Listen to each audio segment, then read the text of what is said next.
La sesión, aunque faltan varios, ¿no? Mm,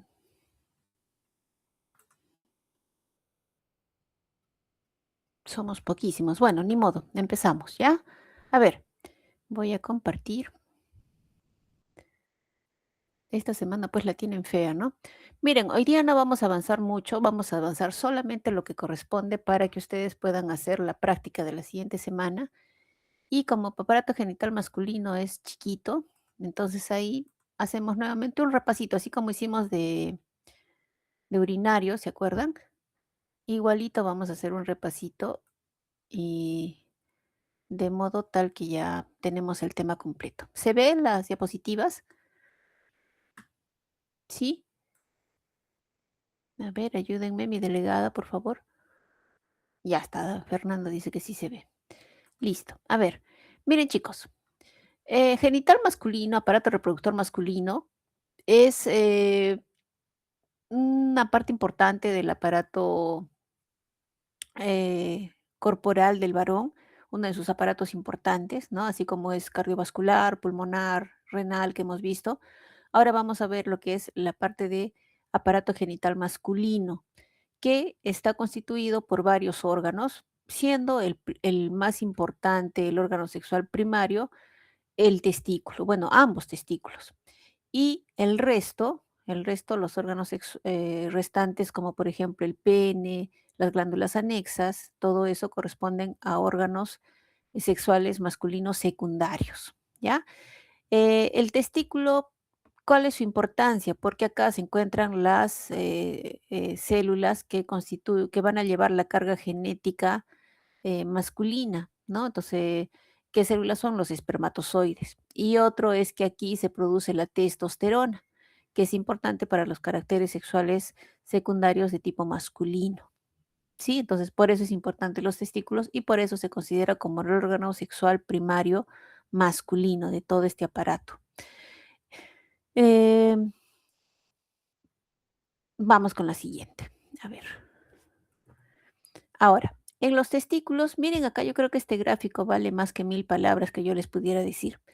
Los testículos son dos, están localizados en una bolsa que está fuera de la pelvis, ¿no? Está fuera del organismo y esta bolsa se llama el escroto. Entonces, cada testículo está suspendido en una bolsa que se llama la bolsa escrotal o simplemente el escroto. Entonces, a su vez, o sea, el escroto es parte de tejido epitelial. Y dentro de este escroto, nosotros vamos a ver realmente al testículo propiamente dicho, que está cubierto por una capa de tejido conectivo, que es lo que ustedes están viendo acá de color amarillo. Este de color amarillo es la albuginia del testículo. Digo así del testículo porque también el pene tiene su propia capa albuginia. Y también vamos a ver este tejido que se denomina como tal en aparato genital femenino. ¿Ya? Entonces, esta es la parte anterior, esta es la parte posterior. Miren ustedes cómo aquí en la parte posterior sufre un engrosamiento esta albuginia, ¿ya? Y forma lo que se llama el mediastino testicular o también llamado el cuerpo de Highmore, ¿ya? Entonces, en esta zona es importante que se produce este engrosamiento porque a partir de este salen unos tabiques que van hacia la parte anterior y van a dividir al testículo en estas zonas de color gris que ustedes están viendo que son los lobulillos del testículo. ¿Cuál es la importancia de estos lobulillos en el testículo? Que presentan estos tubos, miren ustedes, estos tubos que al corte nosotros vamos a ver como si fuesen múltiples, pero en realidad son 2 a 4 tubos más o menos de 80 centímetros que se van retorciendo sobre su propio eje, ¿ya? Y que constituyen los tubos seminíferos. ¿Por qué son importantes estos tubos seminíferos? Porque aquí se van a desarrollar una serie de pasos para formar finalmente a la célula que lleva la carga genética masculina, que es el espermatozoide. Entonces, acá en los túbulos seminíferos es donde se forman los espermatozoides. Todavía no maduran nada, simplemente se forman. ¿Listo? Ahora, estos túbulos seminíferos, entonces, no se pueden quedar con los espermatozoides en la luz. Estos espermatozoides tienen que ser transportados por una serie de tubos que van desde el tubo seminífero, acá hay otros tubos que son más pequeños, que son los tubos rectos. hay una zona que es así como una especie de varios canales de paredes delgadas, que es la rete testis, y de ahí, miren, vienen por otros conductos, conductos eferentes y finalmente hacia el epidídimo que rodea la parte superior, lateral del testículo, que sería la cabeza, cuerpo y cola, y esto se une finalmente al último conducto, que sería el conducto deferente. Es diferente eferente y es diferente deferente, ¿ya?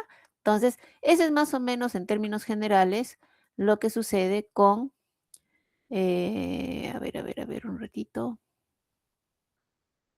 ¿Alguien quiere entrar, me parece? No, ¿no?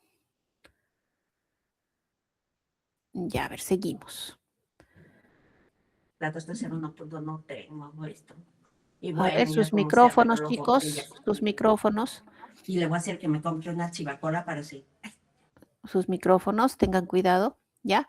Listo, entonces, eso es más o menos a grosso modo lo que vamos a ver en el tejido testicular. Ese fue un esquema, ¿ya? Entonces, ahora sí vamos a ver, este es el corte histológico que nosotros vamos a ver de un solo lobulillo. Esto que están viendo acá en rosado más gruesito es la albuginia que les había dicho, y todos estos especies de estructuras ovaladas, algunas más largas, otras más cortas, vienen a ser cortes en sentido transversal o en algunas áreas un poco longitudinal de los tubos seminíferos, ¿ya? Entonces, estos tubos seminíferos, como les decía, son largos, miden más o menos 80 centímetros de largo, pero miren el espesor, el grosor, el diámetro que tienen es bien delgadito, de 200 micrómetros de ancho. Más o menos por cada lobulillo testicular nosotros vamos a tener 2 o 4 tubos seminíferos. Tienen la particularidad, estos tubos seminíferos, que su extremo distal termina en fondo ciego, que quiere decir que no se conecta con nada, ¿no? Entonces, se va, voy a repetir empieza acá y hace toda esta serie de aglomeraciones, aglomeraciones sobre sí mismo y termina en dedo de guante, ¿sí? O sea, no se va a comunicar con nada, solamente tiene un inicio, pero no tiene un fin. Eh, Siguen un trayecto contorneado y en su tercio proximal, ¿no? En su extremo proximal, se van a comunicar con el primer tubo que va a servir para el transporte de los espermatozoides hacia la zona pélvica. ¿Cómo se llama este tubo? El tubo recto. O sea, de los tubos seminíferos que se formaron los espermatozoides, estos van a pasar a los tubos rectos. Y estos precisamente van a constituir el inicio del sistema de conductos excretores del testículo. Estos a su vez, estos tubos rectos se van a anastomosar, se van a unir a una serie de múltiples tubos de paredes muy delgaditas que se denominan la rete testis, ¿ya?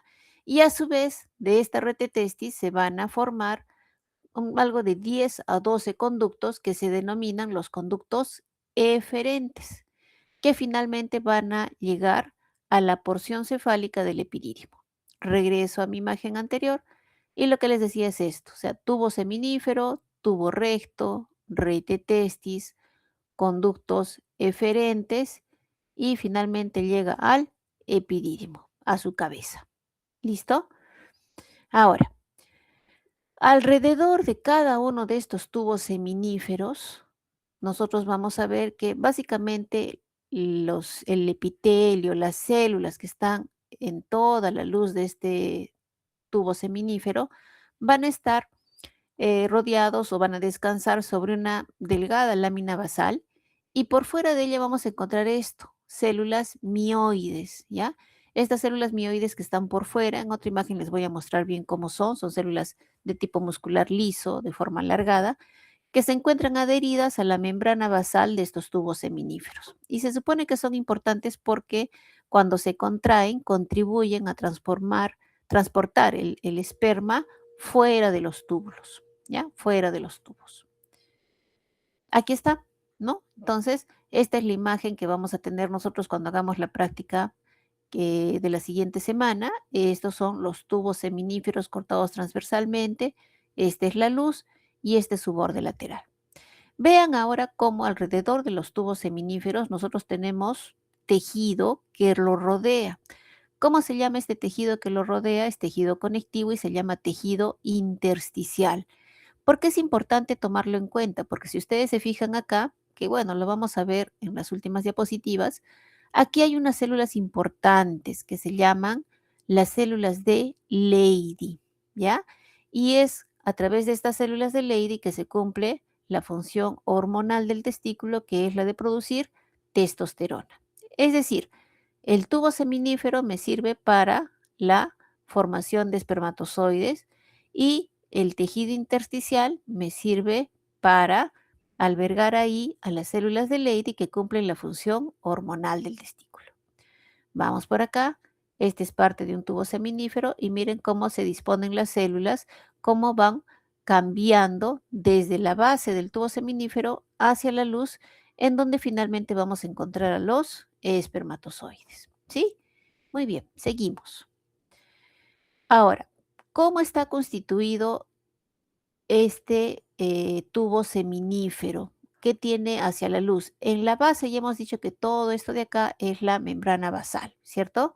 Pero hacia la luz, este va a estar constituido por el epitelio germinativo, así se llama. Todo esto de acá es el epitelio germinativo que está dentro de la lámina basal. ¿Cuál es lámina basal?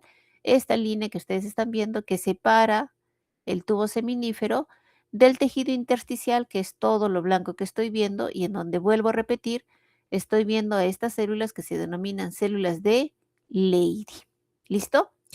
Ahora, este epitelio germinativo, ¿qué características tiene? Está constituido por dos elementos importantísimos. Uno de ellos, la línea espermática, y otro es las células de Sertoli.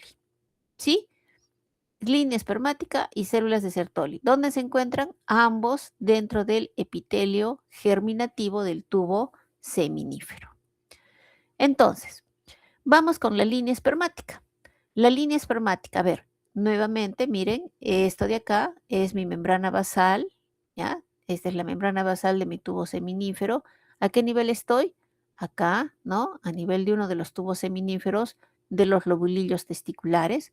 Entonces, las células van a ir cambiando de acuerdo a su desarrollo, de acuerdo a los cambios que sufren por mitosis, por meiosis y finalmente, entonces, lo que se busca es la formación de los espermatozoides. Entonces, esta línea espermática está constituida más o menos por 4 a 8 hileras de células que se van superponiendo una tras otra hasta llegar a la luz.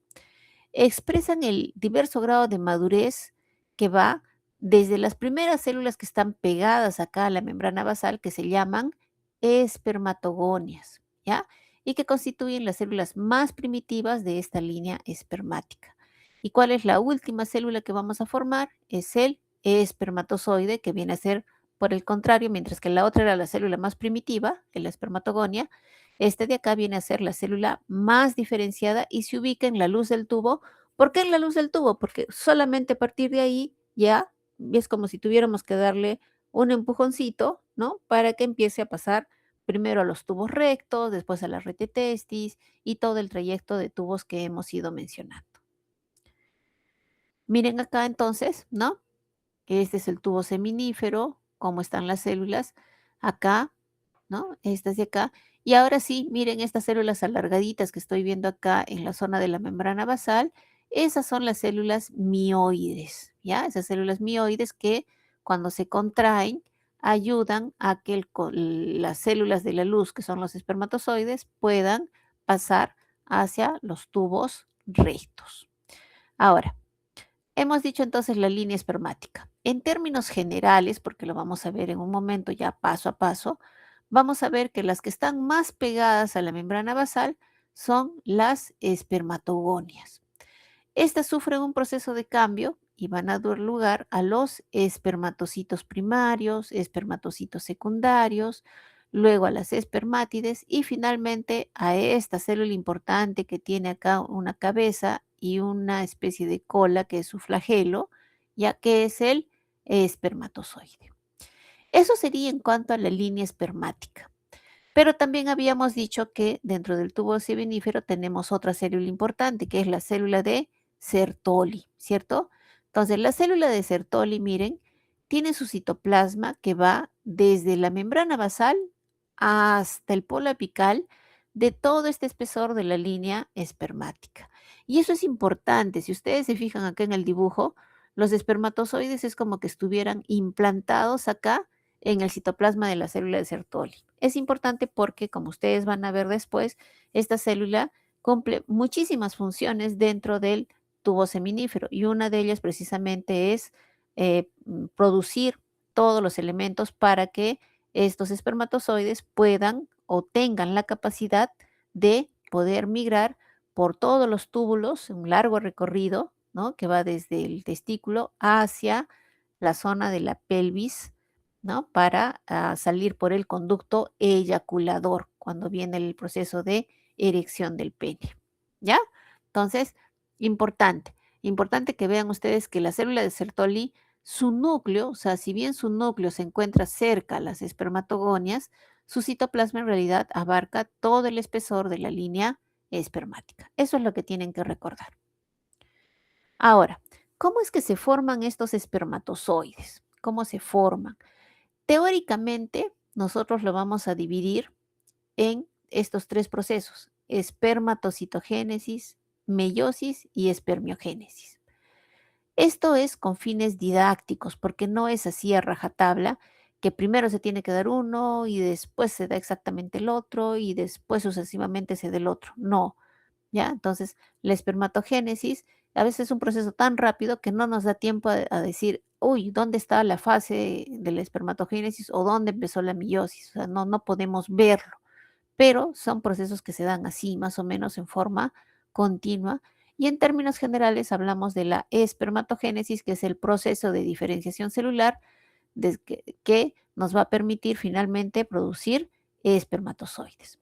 Entonces, espermatocitogénesis sería el primer proceso dentro de este de acá, que es la espermatogénesis. Entonces, ¿qué es la espermatocitogénesis? Es el proceso por el cual se inicia la división de las espermatogonias que después de varias generaciones van a formar los espermatocitos, ¿ya? Esa es la espermatocitogénesis. Entonces, ¿se acuerdan ustedes? Las espermatogonias estaban en la periferia, ¿cierto? Acá están. Entonces, es el proceso por el cual estas células, después de varias divisiones, van a dar lugar a los espermatocitos. Luego viene un proceso que se llama de meiosis, ¿ya? Esta meiosis, entonces, durante la cual el espermatocito, también a través de divisiones consecutivas, reduce a la mitad el número de sus cromosomas y la cantidad de ADN nuclear, formando así lo que se denominan las espermátides. ¿Listo?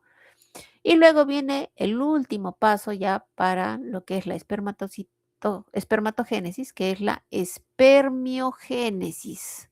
Son nombres muy parecidos, pero vean ustedes que los pasos son totalmente diferentes. La espermiogénesis, en cambio, es el proceso en el cual las espermátides se diferencian en espermatozoides. Entonces, si ustedes se han fijado en las denominaciones que hemos dado, es porque hay un orden, ¿cierto? Entonces va espermatogonias, espermatocitos, primario y secundario, espermátides y espermatozoides. En ese orden es que se ha catalogado estas divisiones, claro que con sus nombres especiales, ¿cierto? Espermatocitogénesis, el proceso que empieza con las espermatogonias, es decir, lo que está más pegado hacia la membrana basal y que se forman las segundas células de la línea de las espermátides, que es los espermatocitos.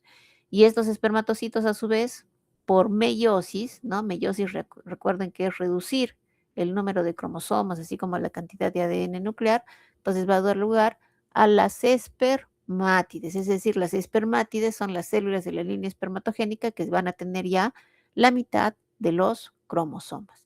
Y finalmente la espermiogénesis, en la cual las espermátides ya se diferencian. Acá ya no hay cambio de material genético ni nada, ni reducción ni aumento, ¿no? Simplemente estas espermátides se diferencian en espermatozoides. Cambia su estructura, cambia su forma. Vamos entonces a mencionar algunos detallitos de las células de la línea espermatogénica, ¿sí? Nuevamente, miren acá, esto es lo que van a ver ustedes en prácticas, esto es la membrana basal y estas son todas las células. Entonces, la que está más pegada a la membrana basal es la espermatogonia. Entonces, por eso dice acá, está situada periféricamente en contacto con la membrana basal del tubo seminífero. Esta se caracteriza porque su núcleo es grande, de aspecto vesicular, la cromatina es granular y lo característico acá es que son células diploides. ¿Por qué son células diploides? Porque tienen 22 pares de cromosomas somáticos y 2 cromosomas sexuales. ¿Ya? Sí, es una célula diploide, esta no ha sufrido ningún proceso de reducción. El citoplasma de las células es pálido, con escasas organelas. Por eso es que ustedes, si se fijan en los cortes histológicos, lo que más van a reconocer es la forma del núcleo, que es de forma redondeada y de aspecto, la cromatina de aspecto granular, pero con un núcleo un poco vesiculoso. ¿Listo? Ahora, hay dos tipos de espermatogonias que no las vamos a poder diferenciar con microscopía óptica y solamente vamos a decir espermatogonias, pero ultraestructuralmente sí vamos a poder decir células A o células de reserva que se conservan como células primitivas y las células B o células derivadas que inician el proceso de diferenciación para dar lugar a los espermatocitos primarios, ¿ya? Después de una o más divisiones, en este caso mitóticas, las espermatogonias van a dar lugar a los espermatocitos. ¿Cómo se llamaba ese proceso? Espermatocitogénesis. ¿Listo? Espermatocitogénesis. Ahí está, entonces otro tubo, ¿no? Igual. Ahora, los espermatocitos primarios, pero vamos ya reconociendo acá en nuestra lámina, ¿sí? Entonces, miren acá, siempre reconocer primero la membrana basal, así este lado va a estar el tejido intersticial y por ahí las células de Leydig. Entonces, nosotros tenemos esta célula con su núcleo bien oscurito. Ese es un espermatogonio.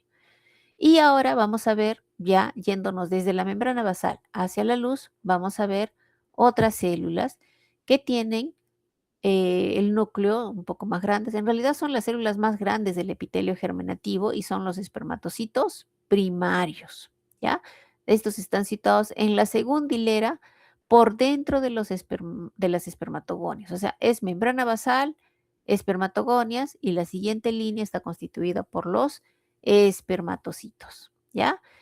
¿Qué característica tiene? Núcleo redondeado, pero la cromatina está dispuesta en gránulos o en filamentos. Por eso es que a veces se le dice que este núcleo tiene forma de letras chinas, ¿ya?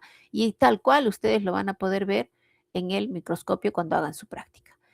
Estas células sufren una primera división meiótica, ¿ya? A pesar de que no está dentro de la meiosis como tal, porque recuerden que había la espermatocitogénesis y luego la meiosis, ¿cierto? Ya, entonces el espermatocito tiene una primera división meiótica que va a determinar que las células que van a salir de este proceso de meiosis o que son las células hijas o espermatocitos secundarios tengan solo 23 cromosomas, de los cuales solo uno es cromosoma sexual, ya sea el cromosoma X o el cromosoma Y, ¿ya? Pero curioso aquí que la cantidad de ADN por célula no se reduce, ¿ya? Eso tienen que también tenerlo muy claro. Entonces tenemos la mitad de cromosomas, pero la cantidad de ADN por célula no se reduce debido a que durante la profase del ADN se duplicó, pero sin aumentar el número de cromosomas. Entonces, cuando se divide, normal, pues no pasa nada. ¿Ya? Eso también tienen que recordarlo. Vamos ahora sí con los espermatocitos secundarios, ¿sí? Vamos con los espermatocitos. Ya hemos hablado de los primarios que derivan de la primera división de las espermatogonias. Entonces, ahora los espermatocitos primarios van a dar origen a los espermatocitos secundarios. Verlos por microscopía óptica, bien complicado, muy difícil de ver. No se visualiza porque cambian muy rápido, porque tienen una vida muy corta. Entonces, rápidamente estos van a entrar en división y esta división que se va a dar de los espermatocitos secundarios constituye la segunda división meiótica. Acuérdense eso, ¿sí? Es la segunda división meiótica que determina que dos espermátides, cuyo contenido en ADN es la mitad del de las células somáticas diploides. Entonces, ahora sí se forman las células haploides, ¿ya? Haploides, que tienen la mitad de las células somáticas en relación a las células diploides. ¿Listo? Muy bien. Seguimos yendo desde la base del tubo seminífero hacia la luz, ¿ya? Entonces vamos a tener ahora las espermátides. Estas se van a ubicar prácticamente ya en el borde apical, prácticamente en la superficie del epitelio germinativo próximas a la luz. Esa es su característica, ¿ya? No se dividen. Las espermátides ya no sufren divisiones meióticas ni mitosis, nada. Solamente se diferencian. ¿En qué se diferencian estas espermátides? En espermatozoides. ¿Ya? Entonces acá tenemos un cuadro resumen. Miren, este es el borde del tubo seminífero. Tengo acá estas células redondeadas, con núcleo redondeado, oscuro, cromatina granular, pero oscura, que son las espermatogonias. Luego tengo estas células con, miren ahí, se puede apreciar, ustedes van a ver ahí que la cromatina es diferente, es como realmente como letras chinas, ya como líneas gruesas. Entonces, esos de ahí son los espermatocitos primarios. Espermatocitos secundarios hemos dicho que no lo vamos a considerar para reconocer porque el cambio a veces es muy rápido, ya demasiado rápido, entonces no es fácil identificarlos. Finalmente tenemos hacia la luz la presencia de las espermátides. ¿Listo? Entonces, hasta ahí más o menos ya hemos visto cómo está evolucionando las células del epitelio germinativo de este túbulo seminífero. Por fuera, miren, por fuera este es el tejido intersticial y estas células con citoplasma eosinófilo son las células de Leydig, ¿ya? También se le llama células intersticiales justamente porque se ubican en el tejido intersticial. Aquí un cuadro resumen, cómo va la espermatogénesis, miren, va mitosis, otra mitosis, la primera división meiótica, que sí, los cromosomas sexuales ya se definen en X o en Y, no pueden ser los dos, pero se conserva la carga de ADN. Y recién cuando se viene la segunda división meiótica, ahí sí ya hay una división, ¿no? Hay una división tanto del ADN como de de los otros cromosomas sexuales que ya se habían separado más antes. Ahora, vamos con otro proceso importante que es la espermiogénesis. Ahora sí, ¿no? Ya la tercera fase, porque era espermatocitogénesis, cuando la espermatogonia se transforma en espermatocito. Era las meiosis, proceso en el cual estos espermatocitos se transforman en espermátides. Y finalmente tenemos la espermiogénesis, que ya es el proceso por el cual se va a formar los espermatozoides, ¿no? Vamos a recruzar acá. Acá está, espermiogénesis. Entonces las espermátides se diferencian en espermatozoides. Pero qué curioso, porque las espermátides, si ustedes las ven acá, son redonditas. Entonces, realmente sí va a haber muchos cambios estructurales para que se forme un espermatozoide a partir de una espermátide. Entonces, ¿cómo inicia el proceso? Con la formación del acrosoma. ¿Dónde está el acrosoma? Acá. Miren, este dibujo, miren cómo va evolucionando, ¿no? Entonces, esta es la espermátide, ahí en moradito se ve su núcleo, se ve en rojito unas estructuras en el citoplasma que son las mitocondrias. Entonces, acá necesita energía el espermatozoide, por lo tanto va a tener regular cantidad de mitocondrias en el citoplasma. Entonces, miren cómo se va formando el acrosoma a partir de las cisternas del aparato de Golgi, ¿ya? Entonces se forma, va confluyendo entre sí como una especie de capuchón, se va formando, ¿ya? Rodeando la membrana de Golgi que lo contiene. ¿Listo? Entonces, miren cómo de lo que teníamos este espermátide se va transformando hasta que finalmente tenemos esto, ¿no?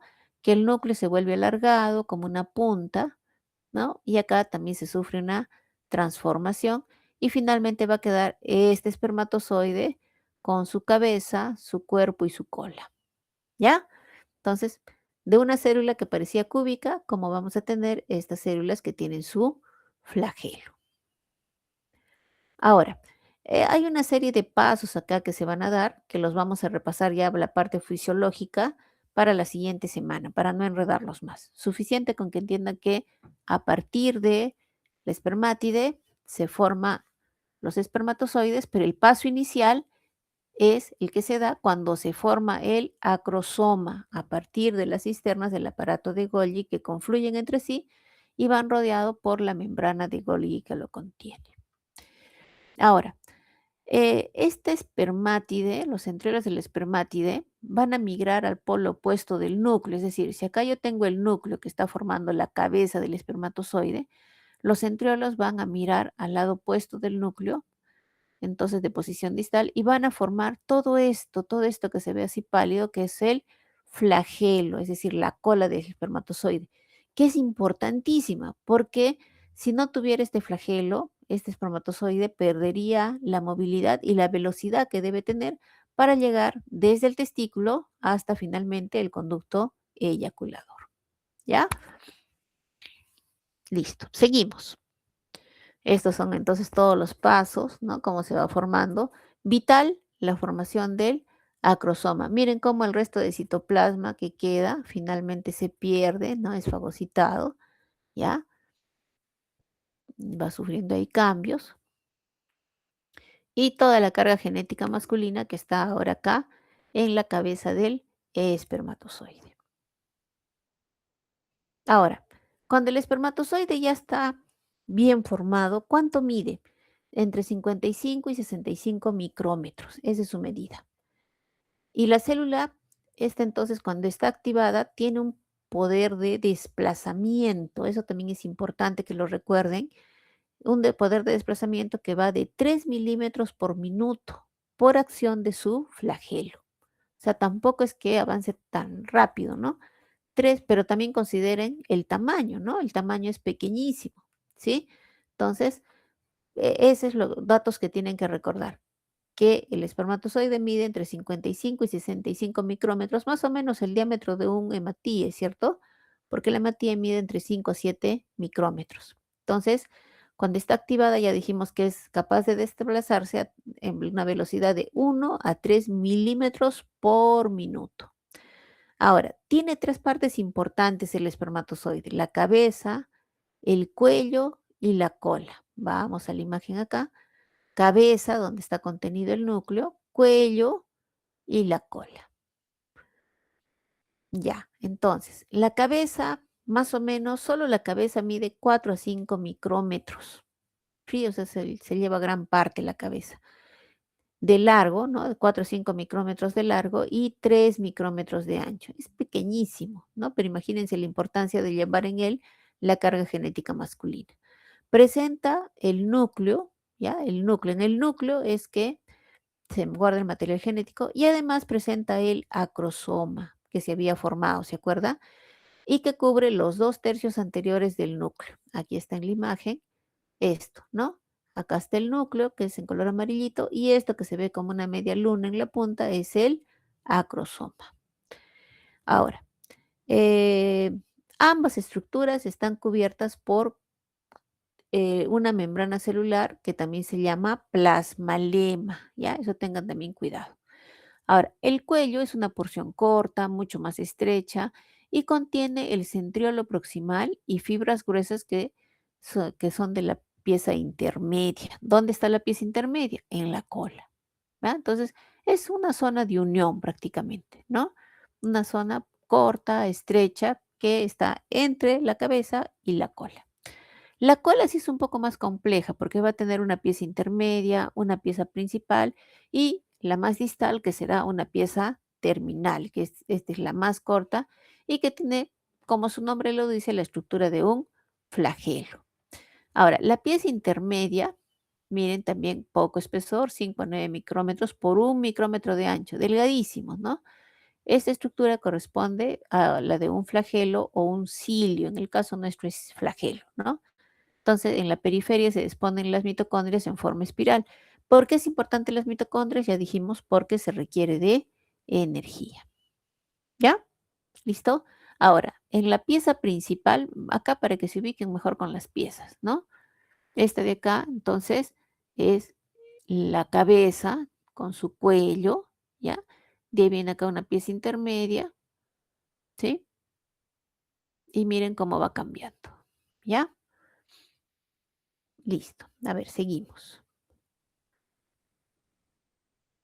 Acá nuevamente entonces un esquema, ¿no? Este es el borde lateral del tubo seminífero y acaba de espermatogonias, espermatocitos uno, espermátides y los espermatozoides, que me parece que son estas linecitas, que son acá, ¿no? Acá sí los podemos ver mejor. Y también acá con hematoxilina eosina.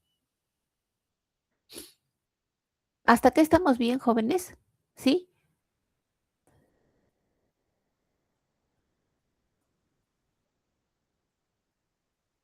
Ya está, muy bien. Muy bien, estamos bien entonces. Ahora, para que se dé todo este proceso de espermatogénesis, no es que se da al azar, ¿ya? No es que se da al azar. Primero tienen que estar las células del epitelio germinativo, ¿cierto? Del epitelio del tubo seminífero. Y tienen que ponerse así como en capas, ¿no? Porque es así como se van desarrollando. Entonces, las diferentes etapas de maduración de las células germinales se tienen que cumplir para que se dé un adecuado proceso de espermatogénesis. Ahora, cuando ya se forman estos espermatozoides, les falta todavía un proceso importante que se llama el proceso de maduración, ¿ya? Porque más o menos se liberan del tubo y son desplazados hasta alcanzar el epidídimo, o sea, ese es el recorrido que deben de hacer. Entonces, cuando están ya en el epidídimo, es donde van a completar su maduración y se van a transformar recién en células móviles que pueden avanzar a esta velocidad de 50 a 70 micrómetros por segundo. ¿Por qué? Porque poseen un flagelo también llamado cola. ¿Ya? Entonces, eso hay que considerar. Entonces, ¿dónde completa su maduración el espermatozoide? Recién a nivel del epidídimo. Más antes no, cuando va por los tubos rectos, por la retetesis, por los conductorios eferentes, simplemente es transportado, o sea, no hace utilización de su cola o flagelo. Cuando está en epidídimo, ahí sí se transforman y adquieren esta velocidad de 50 a 70 micrómetros por segundo. Ahora, este proceso de espermatogénesis, recuerden ustedes que está regulado por dos hormonas, FSH y LH, que también las hemos visto en aparato genital. Bueno, lo han visto ustedes cuando han hecho endocrino, en morfofisiología 1, ¿no? En relación al eje hipotálamo hipoficiario. Y también tiene que ver acá la testosterona, que la acabamos de mencionar en el tejido intersticial del testículo. ¿Sí? Ahora, ¿qué es el semen? Ese también es un término importante que ustedes deben considerar bien. El semen está constituido por espermatozoides y también por líquido seminal. ¿Quién produce el líquido seminal? Unas glándulas anexas del aparato genital masculino, que son las vesículas seminales, principalmente estas, pero también por otras glándulas como las glándulas de Cooper y la próstata. ¿Ya? Entonces, el semen no es solamente la presencia de espermatozoides, es espermatozoides y líquido seminal. ¿Quién lo produce? Vesículas seminales, glándulas de Cooper y próstata, cuya estructura histológica la vamos a ver a la siguiente semana cuando hagamos aparato genital masculino 2. ¿Ya? ¿Cómo es este semen? Es de color blanquecino, viscoso, más o menos un volumen de 2,5 a 5 centímetros, ¿no? Va a contener un número total de espermatozoides entre 0 a 120 millones por milímetro cúbico. Es una cantidad enorme. Pero estos espermatozoides tienen que adquirir capacitancia. Después vamos a ver a qué se refiere esto de la capacitancia.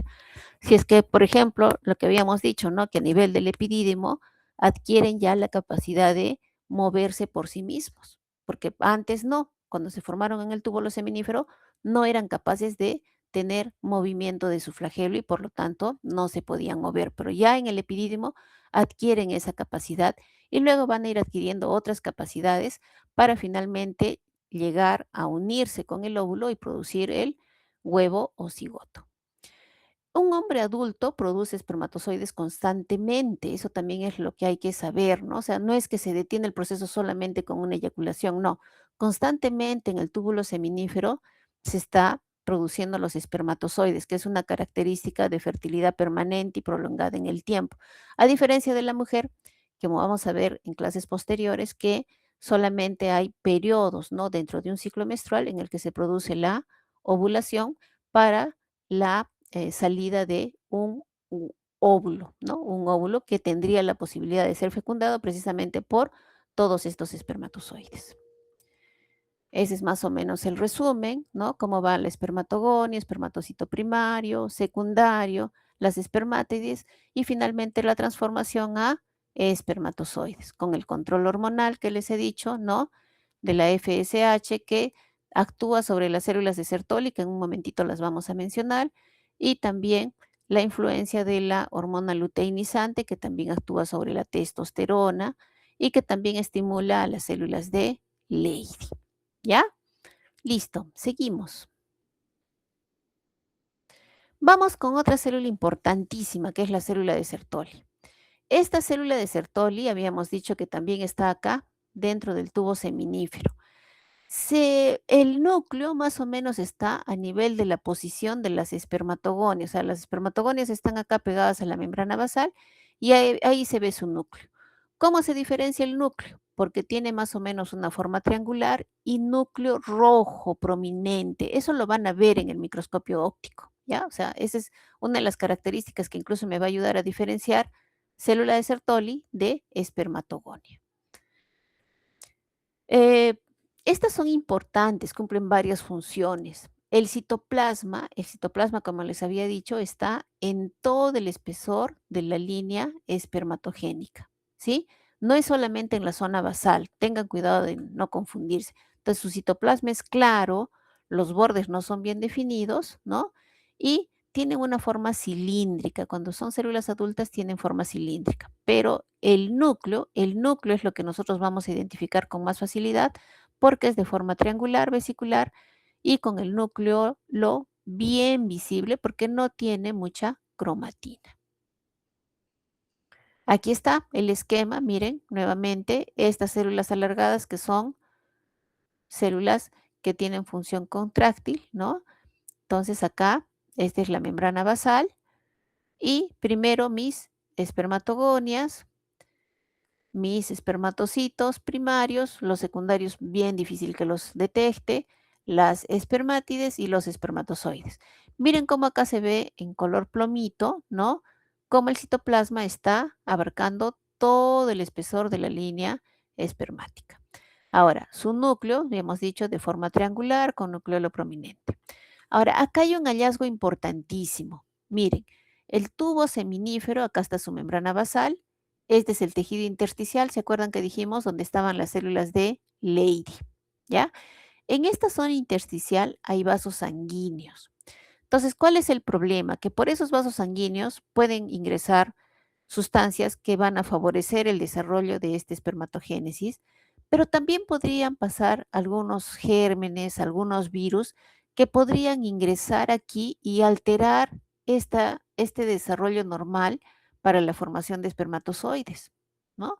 Entonces, eso no conviene. Entonces, nuestro cuerpo es tan inteligente que forma una barrera. Ya ustedes están familiarizados con esto de las barreras, ¿cierto? En riñón, por ejemplo, tenemos la barrera de filtración glomerular. En aparato genital femenino vamos a ver que también hay una barrera importante que es la barrera hematoplacentaria. Y yendo así dentro del curso, una barrera importante que también era la barrera aire-sangre, ¿no? Son situaciones eh, especiales que tiene nuestro cuerpo para lograr algún objetivo. En este caso, el objetivo es que los elementos nocivos que podrían alterar el desarrollo de la espermatocitogénesis no ingresen al tubo seminífero. Entonces, ¿qué es lo que se hace? Las células de Sertoli se unen entre sí, ¿ya? A través de su citoplasma se unen y forman una barrera. Miren ahí una línea punteada y esa barrera se llama barrera sangre epitelio seminífero, ¿sí? Entonces se forma esta barrera. Entonces, si es que ingresa algún agente nocivo, un virus, por ejemplo, se va a quedar atrapado aquí antes de pasar la barrera. Nunca va a poder lograr ingresar hasta la zona de formación donde ya están los espermatocitos, las espermátides y los espermatozoides. Entonces, dentro del tubo semilífero va a formar dos compartimientos y acá yo quiero que no se confundan, ya con eso vamos terminando. La célula de Sertoli, entonces, al formar esta barrera, forma dentro del túbulo un compartimiento extratubular y un compartimiento intratubular. Entonces, en el compartimiento extratubular, ¿qué es lo que queda? Solamente las espermatogonias. ¿Qué es lo que queda en el compartimiento intratubular? Todos los espermatocitos, las espermátides y los espermatozoides. Acá está escrito, ¿sí? Eso es importante que lo tengan en cuenta, ¿ya? No van a confundir lo que es compartimiento intersticial. En el compartimiento intersticial del testículo están las células de Leydig, pero en el compartimiento extratubular del tubo seminífero están las espermatogonias. En el compartimiento intratubular están todas las demás células de la línea espermatogénica. ¿Quién forma estos compartimientos extratubular e intratubular? La célula de Sertoli a través de la barrera sangre, epitelio, seminífero. ¿Se entendió, chicos, esta parte? Si no, igual lo vamos a repasar en la siguiente clase. Entonces aquí, nuevamente, ¿no? Nuevamente, miren, acá está en amarillo la membrana basal, mi célula de Sertoli de forma cilíndrica, como ocupa todo el espesor del epitelio seminífero. Acá, las espermatogonias, espermatocitos, espermátides y los espermatozoides. Miren los espermatozoides bien anclados en el citoplasma de la célula de Sertoli. Debe de ser porque esta eh, va a ayudar también a nutrir, a dar el sustrato necesario para que los espermatozoides puedan empezar a hacer su largo recorrido hasta el conducto eyaculador. Eh, Estas células de Sertoli son resistentes a diferentes injurias, ¿ya? Que pudieran querer afectar la línea espermática, tales, por ejemplo, como la desnutrición, las radiaciones X, sustancias tóxicas, ¿no? Entonces, son bastante resistentes. Estas células de Sertoli no sufren mitosis, o sea, se quedan ahí como tal. Entonces, ¿cuáles serían sus funciones principales? Regulación de la espermatogénesis. ¿Cómo hace esto? Sintetizando productos que intervienen en la proliferación y maduración de las células germinales. O sea, ellas están acá vigentes, esperando a que se cumpla todo el proceso de desarrollo que hemos dicho, con sus mitosis, con sus meiosis. Y otra función que posee es que tiene abundantes lisosomas para digerir los fragmentos de los citoplasmas que quedan al final. ¿Cómo así? O sea, cuando la espermatogonia se convierte en espermatocito y cada vez que hay una transformación celular hay pérdida de citoplasma. Entonces, ¿quién se encarga de limpiar todo esto acá en este espacio del epitelio seminífero? Las células de Sertoli.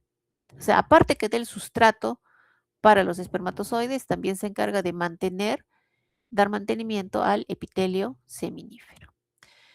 Finalmente, otros conductos excretores, ya habíamos dicho los tubos rectos, ¿cierto? De ahí que, o sea, ya se forma el espermatozoide en el tubo seminífero, de ahí pasa al tubo recto, de ahí pasa la red de testis y a los conductillos eferentes. Estos tubos que les estoy mencionando, ¿no? Son intratesticulares, ¿ya? Tubo recto, red de testis y conductos eferentes. Finalmente, este conducto eferente se va a unir al epidídimo a través de los conductos epididimarios. Epidídimo ya no está en testículo, ¿sí? Entonces, conductos excretores intratesticulares, tubo recto, red de testis, ¿ya? Y los conductillos eferentes. A ver, un ratito. ¿Alguien me quería decir algo? Ah, está admitir un invitado, dice. Ya está. Listo. A ver, el epitelio que presentan estos túbulos, eso sí ya va variando. Como son túbulos, acá ya a partir de tubo recto nosotros ya no vamos a tener epitelio seminífero, ¿no? Los túbulos seminíferos sí tenían su epitelio seminífero, pero a partir del tubo recto, red de testis, etcétera, etcétera, ya va a ir cambiando a un tejido epitelial. Entonces vamos a ver, por ejemplo, epitelio cúbico, epitelio con cilios, hasta finalmente ver un epitelio cilíndrico ciliado a nivel del epidídimo. Ahí están los cambios, miren ustedes, bien bonito, ¿no? Esto que se ve así como múltiples vasos, así como una red que parecieran tipo capilares sanguíneos, parece, ¿no? Esto de acá es la zona de la rete testis. ¿Ya? Acá está entonces parte de los tubos rectos. Y esto de epitelio lo vamos a ver mejor a modo de comparar con lo que son los tubos excretores extratesticulares. Y finalmente el tejido conjuntivo intersticial, ¿no? Esto de acá que estaba alrededor de los tubos seminíferos por fuera, que tiene capilares fenestrados, tiene filetes nerviosos, pero sobre todo que tiene a las células de Leydig. Después de la pubertad aparecen estas células y se disponen en grupos o a veces están solas, ¿no? Son células de aspecto epitelial con el citoplasma un poco acidófilo. Algunos dicen forma redondeada, otros dicen forma poligonal.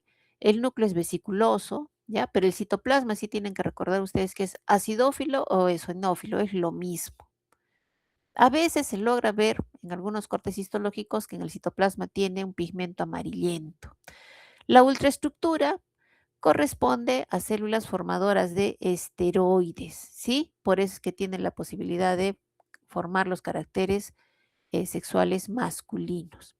En conjunto, si es que nosotros juntáramos a todas las células de Leydig, podríamos hablar de una glándula de tipo endocrino, ¿sí? Si es que habláramos así solamente de las células de Leydig y el testículo, podríamos compararla con una glándula endocrina cuya función consiste precisamente en la secreción de la testosterona, que es una hormona androgénica esteroidea, que es importante porque si no hay esta testosterona, no se da el desarrollo de los órganos sexuales masculinos. O sea, miren la importancia de esta testosterona. Y bueno, esto de acá, que es importante entonces lo que les había dicho, los espermatozoides que necesitan estas hormonas esteroideas, necesitamos los tubos seminíferos, ¿no? Para que se dé un adecuado desarrollo, cómo se protege el tubo seminífero para que aquí no haya ninguna malformación, ninguna transformación, todo tiene que ser desarrollado con precisión y con toda la protección necesaria porque se está llevando la carga genética masculina. Ahora, ¿por qué se forma aquí en el testículo? ¿No? ¿Y por qué el testículo está afuera? Es importante porque acá se conserva una temperatura diferente a la que tenemos dentro de la pelvis o dentro de nuestra cavidad abdominal o corporal. Entonces, hay una menor temperatura y esa menor temperatura entonces es como un mecanismo de protección, ¿sí? Y luego, ¿por qué? ¿Por qué tiene que ir por una serie de conductos y finalmente por el conducto deferente que vamos a ver después? Porque es como si los espermatozoides estuvieran teniendo una adaptación de temperatura. No es que de una temperatura menor van a ir de frente a una temperatura mayor. No, siempre va a haber mecanismos que van a ir protegiendo y dentro de eso vamos a ver en la siguiente clase la importancia del plexo venoso pampiniforme, ¿ya? Entonces, otro detalle importante es diríamos, ¿por qué en el compartimiento extratubular se quedan las espermatogonias, no? Si estas espermatogonias también podrían sufrir daño, pero en realidad no. De toda la línea espermática, de todo el epitelio del tubo seminífero, las espermatogonias son muy sensibles a la acción de rayos X, algunas drogas, desnutrición, alcoholismo, pero las células de Sertoli las protegen, ¿ya? Entonces, por eso es que no se dan estos cambios y ellas pueden permanecer en el compartimiento extratubular. ¿Listo? Muy bien. Y creo que estos factores reguladores ya los habíamos mencionado, la hormona luteinizante, ¿no? La hormona folículo estimulante, lo vamos a desarrollar a la siguiente clase, no se preocupen, con calma porque si les digo ahora igual, yo sé que están más enfocados en su examen del día viernes, así que va a pasar, pero sí quiero que recuerden que hormona luteinizante y folículo estimulante también actúa a este nivel a nivel del sexo masculino, ¿ya? No es solamente hormonas que se producen en el sexo femenino. ¿Listo? Muy bien chicos, entonces esa es la clase de hoy. Voy a tomar rapidito la asistencia.